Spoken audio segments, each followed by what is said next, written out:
Welcome to the Freedom Camp Podcast, rooted in truth, growing in freedom, and built on the belief that you weren't meant to grow alone.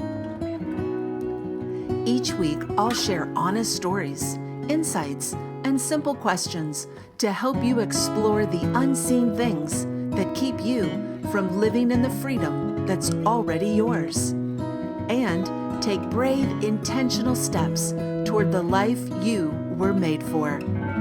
This is your space to reconnect with your authentic self and grow in freedom on purpose.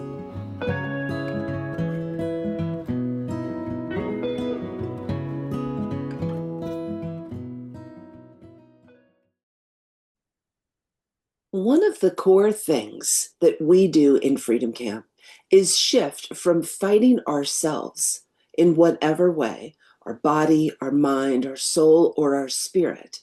And instead, we learn to partner with those areas of ourselves. You know, many of us can relate to our bodies like a problem to fix, or to control, or to discipline, or to silence. And I would like to present a different option today in the Freedom Camp podcast.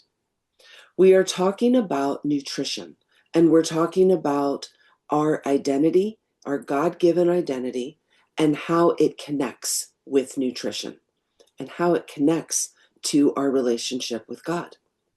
And so this new thought, or perhaps old thought revisited, is what if your body isn't the enemy, but rather a loyal partner to you? So this is the very topic that I want to explore today. It kept us about 10 minutes over this week in Freedom Camp. And that is, how do we go from seeing our body as something to fix to seeing our body as a dear loyal partner that we love and we want to support, and how that shift in perspective connects to nutrition and our God-given identity. Join us. So one of the key moments in Freedom Camp yesterday was the question, how often do you find yourself asking, what do you want versus what do you need? And there was a light bulb moment relating to cravings, eating for comfort rather than nutrition, and how pervasive that can be in our culture. So I thought I would share a bit more of my story, just a bit more, as we are exploring this topic. So about a year ago now, I was in a place of real frustration, weariness, and disconnection, because there were so many different symptoms happening within my body. And I was aware of the symptoms, but I was not aware of the connection. And I had been to multiple doctors, and some of it had been going on for years, but there was some of it that was really kind of bubbling up to the surface.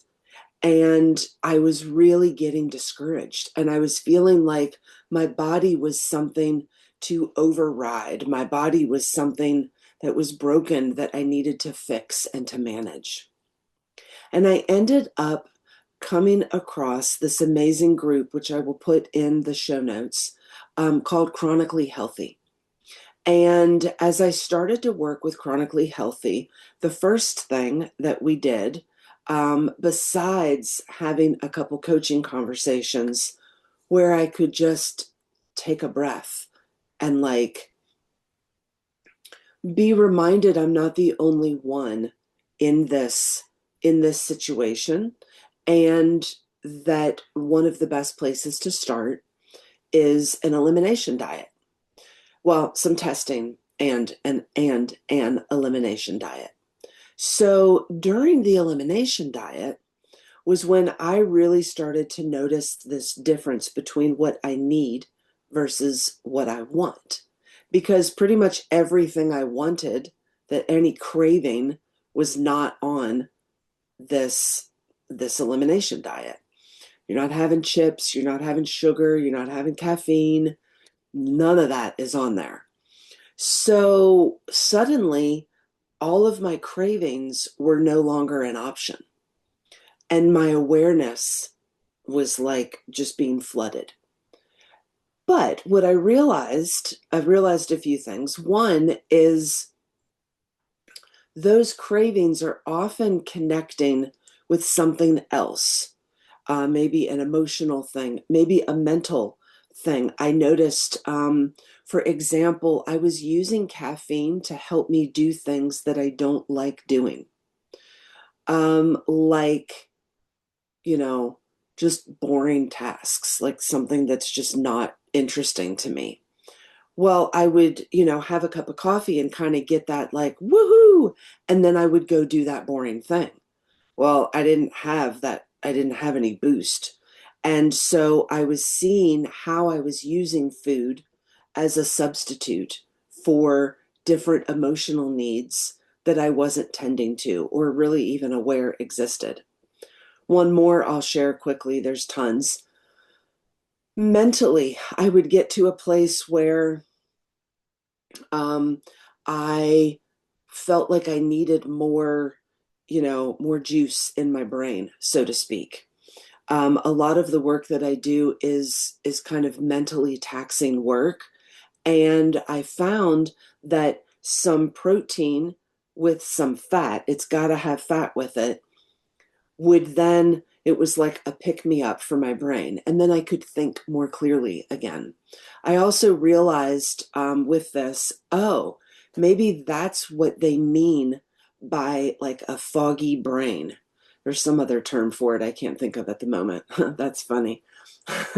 um, that I can't think of what the term is for the foggy brain. I found that I wasn't having that as much. And I didn't know that I did have it before because that was just always how it was.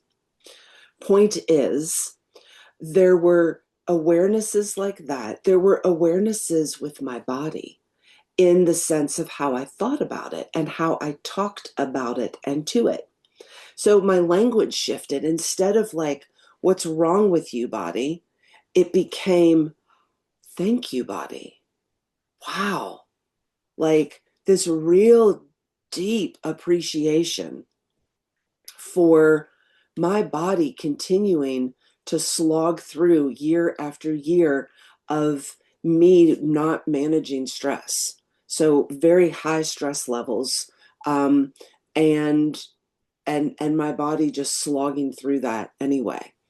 Another, like, oh well, I'm definitely overweight, but at least the majority of that, not all, is because my body helped me to carry a baby and to be pregnant and to help this baby grow inside of me that I was told I would never be able to have.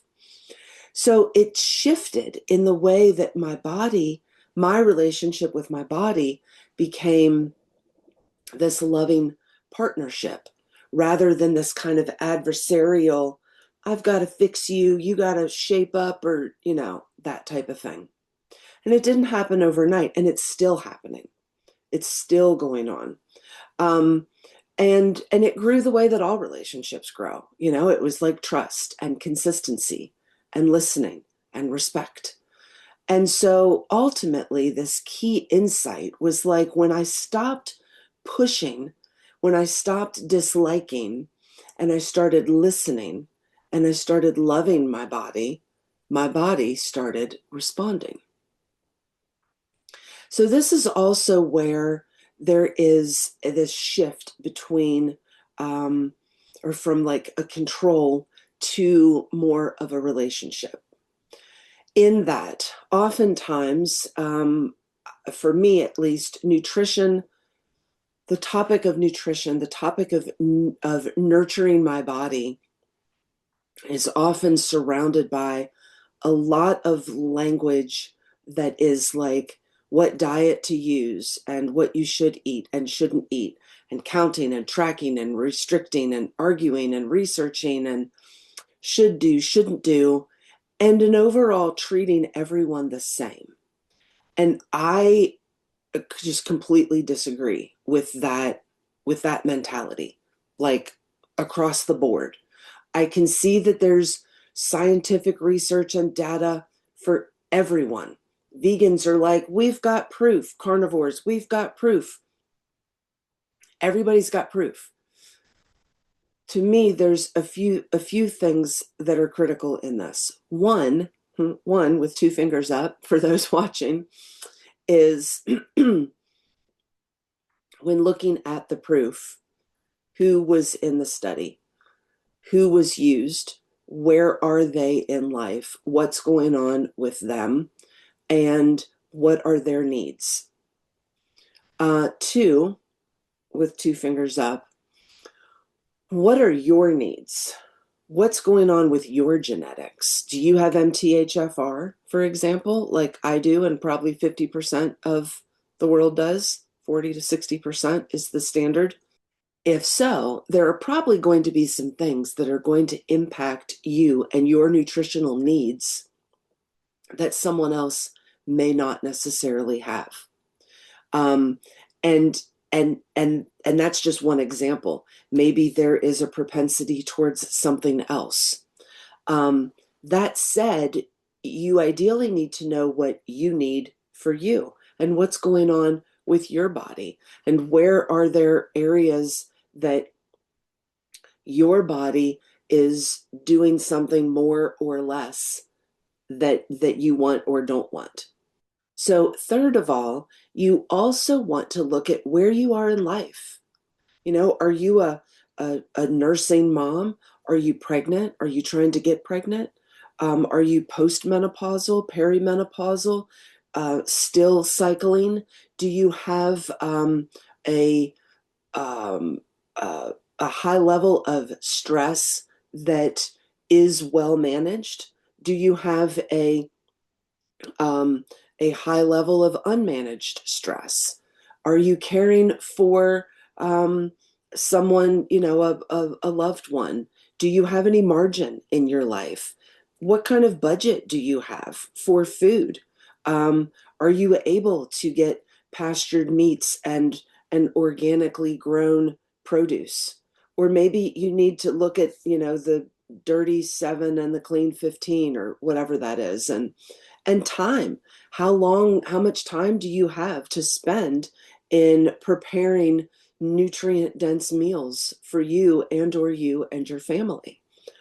All of these things matter, and all of them play a part in nurturing our bodies.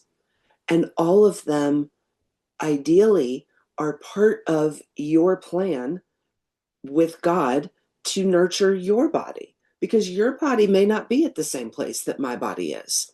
For example, one of the women in Freedom Camp was saying one of the best things for her to do, even though she loves salads and that's her go-to, sometimes she needs to have a big old slab of sourdough bread slathered with butter. Well, right on, sister. I would love to have a big old piece of sourdough bread slathered with butter.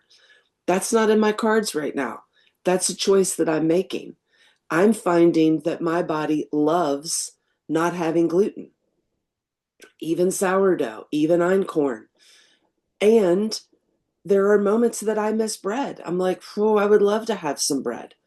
Point is, bread's not, like, we're not vilifying anything here. What we want is awareness. What we want is to grow and know, what do you need? And then for me to learn, what do I need?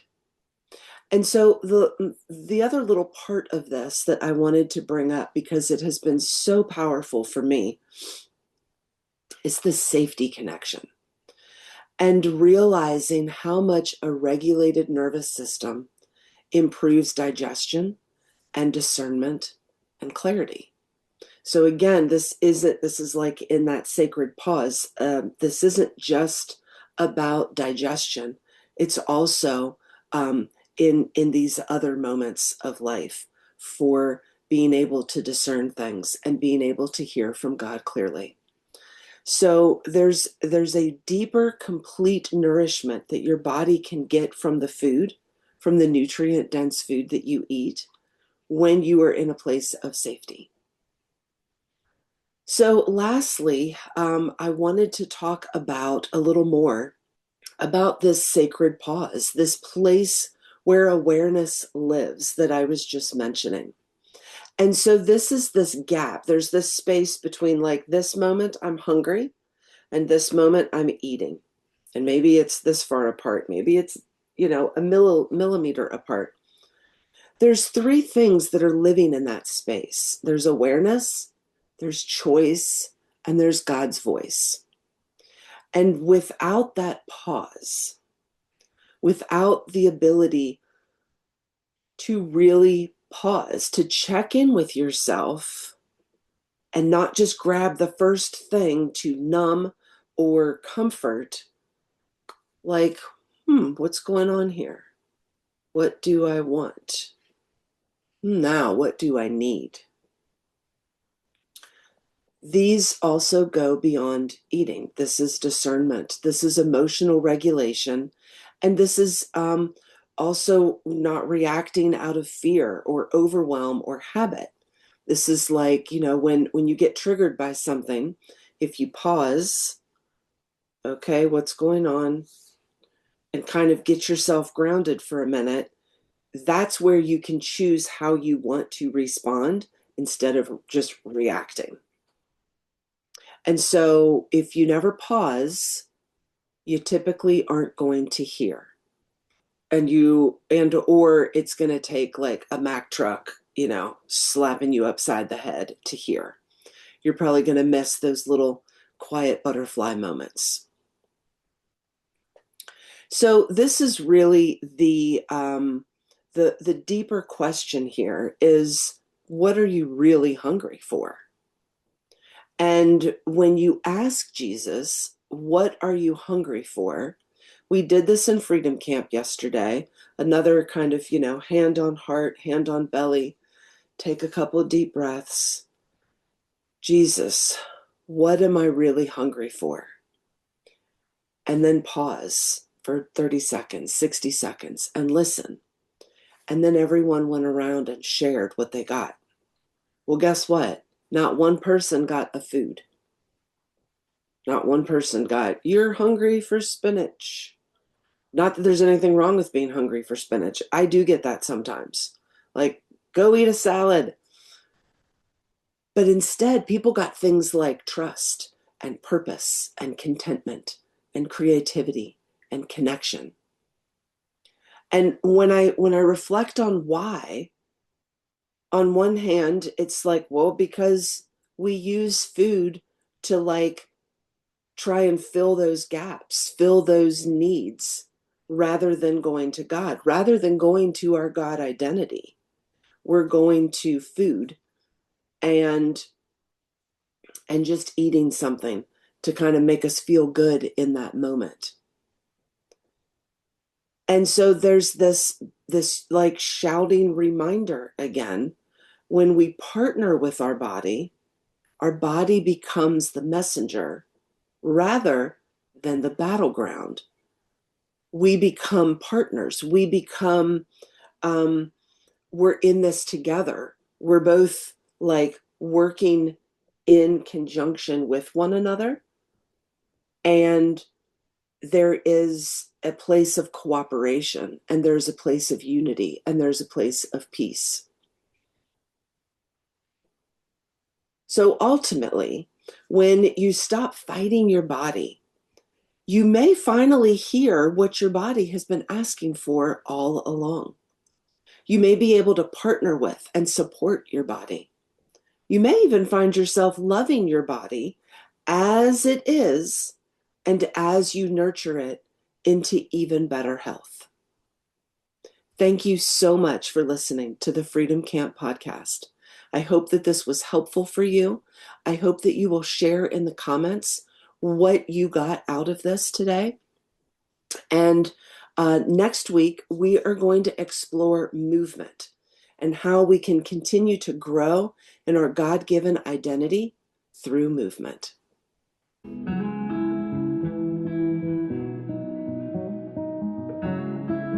Thanks for listening to the Freedom Camp podcast, where we believe freedom is nurtured from within and grows when you tend to it. If this stirred something in you, let it take root this week and see what grows. And if you enjoyed this or found it meaningful, please give the gift of a review, share it with a friend, and leave a comment below. It helps us build this podcast community because we weren't meant to grow alone.